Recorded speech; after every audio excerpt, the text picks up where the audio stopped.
Feminist podcast, and you are welcome. Yes, you are welcome to another episode. And today we will be talking about mass media and beauty standards, positive and negative effects on women's lives. And I have an amazing guest with me. Her name is Chinwendu. Chinwendu, can you please introduce yourself to us? Hello, I am Chinwendu Nwangwa. I'm a feminist and a creator. I dabble in a lot of things. Oh, that's wonderful. Thank you very much. Okay, Chinwendu, can you give us a brief introduction on beauty standards, toxic beauty standards? Okay, so I think that all beauty standards are toxic. That the term toxic is kind of tautology. Okay. Because beauty standards mean that something is included in beauty and something is excluded. Okay. So at one point or the other in time, there would always be somebody who feels excluded from a beauty standard, and that makes it toxic. Okay. Thank you. So how do you think the media influences beauty standards that are toxic? Because I know beauty standards are mostly unattainable. So what's the role of the media? So mostly because the media is like the fourth estate. So the media reinforces ideas, reinforces things. So sometimes it may not be overt, like saying, okay, this is the perfect body standard, like explicitly written, a certain kind of stature, a certain kind of skin color. Okay. Instead of saying this is it explicitly, what the media does is it portrays these people through art, through film, and portrays the standards that are seen as the things that are seen as not up to standard as wrong, as bad, and eventually people start to internalize that. And so media goes a long way in helping set and define what is beauty standards in a certain place. Okay. I would also like you to give us examples on unattainable beauty standards, like examples of unattainable beauty standards. Maybe I don't know. So I don't apart from so I think basically because of technology, scientific advancements, there are very few beauty standards that are actually unattainable. So nothing comes very immediately to mind. For example, there are people there's a whole medical process where they break their legs and then remodel it and all to make them taller. So now what we used to think, when people used to say you are fat, you should lose weight, and then you tell them you are short and they go, at least I can, and they say that at least.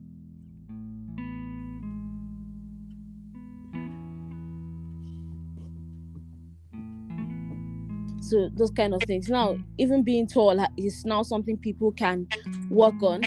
Having black hair till you go to the grave is now something people can work on. So there are very few things that are set in stone as unattainable. As long as there's money and there's science, they're attainable. So what we can say is, what are actually some of the beauty standards that are toxic? So things like your nose has to be a certain way, your bone structure has to be a certain way. Such beauty standards have actually caused genocide. So in Rwanda, the Hutu and Tutsis, I think so, one set of people had the body type, they were slender, they were tall, had pointed slimmer noses, so they were seen as the elite because they had the preferable standards. That tribe, the other tribe did not have the preferable standards. They were not as tall, they were not as slender, they had rounded noses, so they were seen as the less privileged. And eventually there was a whole process of oppression. And then after post independence, when it seemed like power became shared and all of that, it started a whole genocide, because those people who were of the supposed wrong tribe got fed up and then attacked and started killing out those people who were from the favored tribe. That's one example of how something as petty as body size and height and shade of skin has caused people to die, millions of people to die, a whole genocide, that there had to be a whole truth and reconciliation panel to just to solve that. So yes, that's an example of how toxic beauty standards are. I'm actually hearing that for the first time. I think I learned something. Thank you very much. Okay, I want us to like move to factors arising from psychological effects of toxic beauty standards.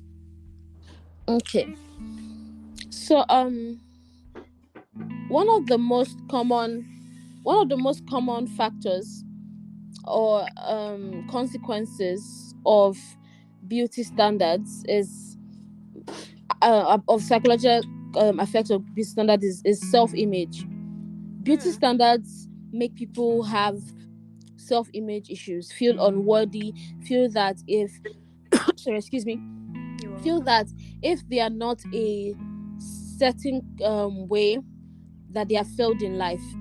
So they start to look down on themselves, they start to feel less than they are.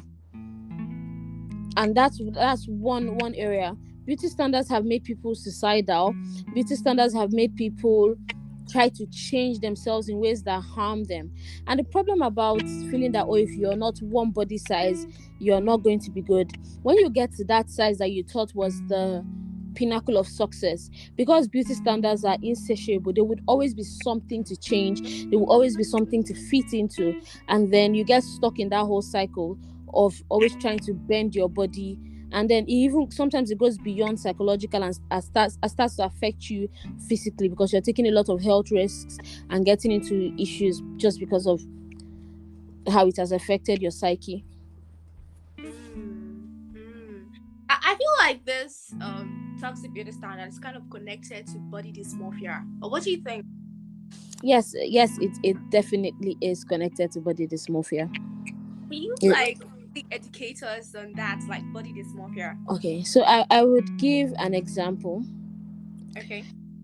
And so for most of my life, I've been called fat. I've been mocked for being fat. I'm so sorry. And thank you. But like for most of my younger years, I had not internalized it, so it wasn't a problem. When people mocked me for being fat, I just laughed at them or said something glib, and they left me alone. But as I grew older, and then it went beyond verbal abuse for being fat, and became seeing people who you think are people who are not seen as fat getting opportunities, getting things that you want, being treated better, and you are ostracized, you're out there. And then that's when I began to internalize, maybe there's something wrong with my body and I should do something about it. And then I started having self-hate, and I started to dislike my body. So I started to feel like first I felt so much like I was in the wrong body. I wanted to make some body corrections. I think from when I was 14, I started feeling like, I wanted to not have breasts anymore. I wanted to have, flat A cups or something, like it to give me the perfect body. And that thing followed me for like years till I was a young adult. Oh my God. Till I was a young adult. So that was major body dysmorphia. I didn't like my body. I always saw it as something wrong. Now looking back, I've gone to see some of my childhood pictures, and I was the perfect size for a child. As a teenager, I realized that I even had crater, those crater collarbones where it's like bone and a deep gorge there. I had that as a teenager. So it was weird going back and saying I wasn't fat here. There was nothing wrong with my body. So body dysmorphia makes you feel like there's something that your body is completely wrong. Okay, thank you for that. I also feel like this issue that we're talking about currently affect women majorly. I don't know what you think about that. So yes, or more like it affects women more openly, more in an open way, right? Yeah. For example, and I think it's because there are two different standards for men and women in society because of patriarchy and misogyny. So for women, the standard is you have to be beautiful. Okay. That is why if a woman is very, if a man wants to put a woman down, he comes for her beauty. If a woman seems very intelligent, even if she's super beautiful, a beauty queen, when people want to chop her to size because she seems smart, they would come for her beauty. They will pick something in her body that they think is imperfect and come for it. So the standard for women is beauty, whereas the standard for men is money. So a man is more likely to feel insulted when you tell him that he's poor and he's broke, than to feel insulted when you say, oh, you are bad, and all. He will feel it. He might think, oh, I want to do something about it. If he's particularly vain, he would say, okay, maybe I should do something about it. But he always has that cover of, at least I have money. But with women, there's nothing that women do that is enough. As long as there's not beauty. As long as it's not beauty, there's nothing that women do that is enough. So it affects women more because it's like we are mostly, the way society treats us is based on beauty. So you're either treated better because you're beautiful. I've seen super beautiful women get away with a lot of things because they meet the beauty standards that have been set. Yes. And then women who do not meet those beauty standards get into a lot of trouble that they are not even supposed to get into because they do not look like that. Yeah. But what made their standards? What made them? I believe that we are all products of society, and society is you, me, the next brother, the people in power. So we're all a reflection of our society. It's a whole societal thing. That's why I believe that it's not just enough for people to practice better behavior when it comes to beauty on their own. It has to be a whole systemic thing because it's society. It's all of us. It's everybody. Thank you very much. Can you give us tips on how to love ourselves on these days, or how to not conform to societal beauty standards, and any other personal tips you have for us? So I want to say that it's going to be hard, and that I don't even exactly know how to make it less hard, but someday you just come to the realization that you are enough, or that you either come to the realization that you are enough or that enough is enough. Yeah, it's either you are enough or enough is enough. And either way, you get to that place where you do not care. Sometimes it mostly comes with age, because I guess when you grow older, you realize that a lot of things you agonized about when you were younger were not the real threats you thought they were. There were no major consequences as much as you thought they were at that time. So you just learn to say, you know what, I don't care that much anymore. I don't care about what people think. I'm just going to be enough for myself, or enough is enough. People can no longer treat me this way, and I am not interested in participating. So you take yourself away from the system. And one thing is, people think that, oh, if today you feel good about yourself and that's it, you should fix it. No, because you stayed in that socialization that something was wrong with your body and wrong with you for a long time. It takes consistent practice. So every time you want to bash yourself about something you think is imperfect, you remind yourself that you are enough. You remind yourself that enough is enough, and you move on. It's consistent. It's a lifelong journey.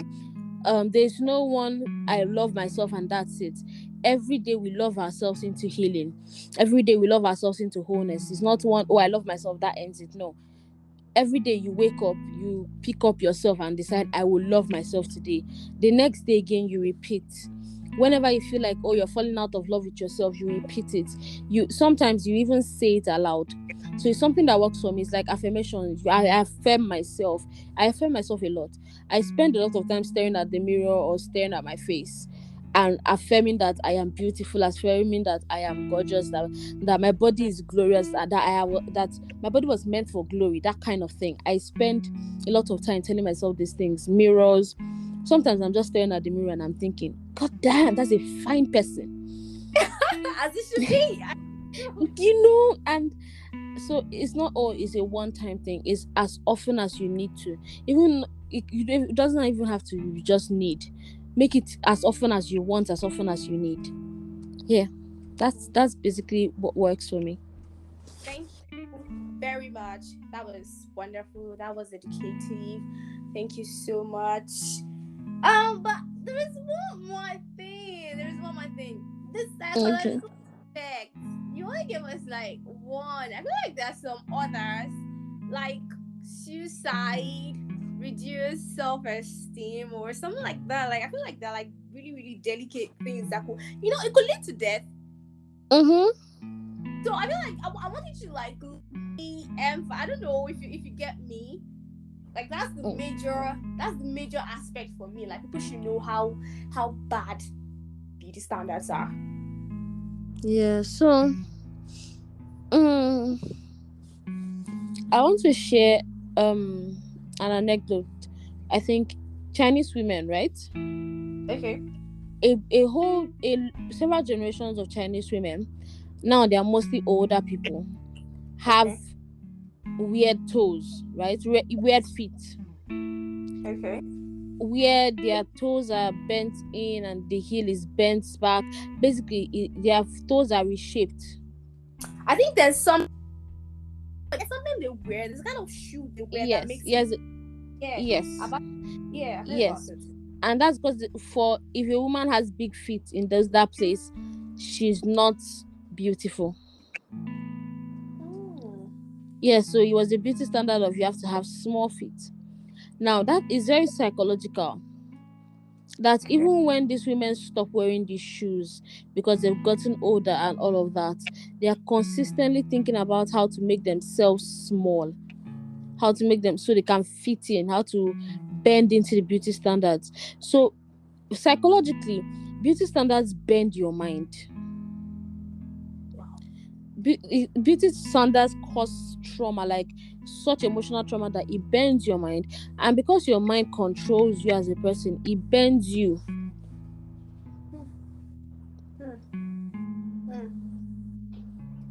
Thank you for that.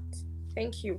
Rounding up the show, and I want you to give us like some watchword, like some last line watchword, some banging watchword for us to take home with.